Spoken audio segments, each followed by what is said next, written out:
என்ன கையில ஒரு டோக்கன வச்சுட்டு நின்னுட்டுருக்கேன் தானே பார்க்குறீங்க. சாமிலாம் பார்த்து முடிச்சுட்டு வந்துட்டோம். அதாவது ஈவினிங்கு. காலையில 8 மணிலேருந்து நைட் 8 மணி வரைக்குமே அன்னதானம் அங்க வந்து எப்பவுமே இருந்துட்டே இருக்கும் அப்படின்ற மாரி சொன்னாங்க. நாங்க பாருங்க டோக்கன்லாம் வாங்கிட்டு வந்து முன்னாடி வந்து உட்காந்துட்டோம். நாங்க இப்போ இங்க உட்காந்துட்டு இருக்கிற டைம் வந்து ஒரு 7 இருக்கும்னு நெனைக்கிறேன். 7 மணி 6:30 மணி 7க்குள்ளேயே வந்து வந்து உட்காந்துட்டோம். அதுக்கப்புறமா வந்து அந்த முன்னாடி பேட்ச் வந்து சாப்பிட்டு முடிச்ச உடனே அத கிளீன்லாம் பண்ணி முடிச்சுட்டு, அதுக்கப்புறமா எங்கள உள்ள விட்டாங்க. நல்லா எத்தனை மணிக்கு வந்தாலுமே வந்து சுட சுட சாம்பாரு, அந்த ஒரு பொரியலு, ஒரு கூட்டோட வந்து சாப்பாடு அன்னதானம் நல்லா ரொம்ப சூப்பரா இருந்ததுங்க. எல்லாமே தல வாழை இலைய வந்து விரிச்சு போட்டு, அது பாருங்க எந்த அளவுக்கு சாம்பார் ஊத்தி, ரசம் ஊத்துறாங்க. அப்புறம் மோர் இருக்கு.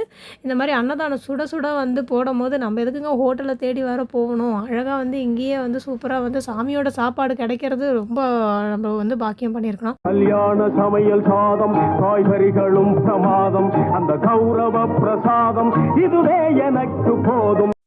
நல்லா சாப்பிட்டு முடிச்சுட்டு, நல்லா ஒரு இடத்துல காத்து வாங்கிட்டு உட்காந்துட்டோங்க.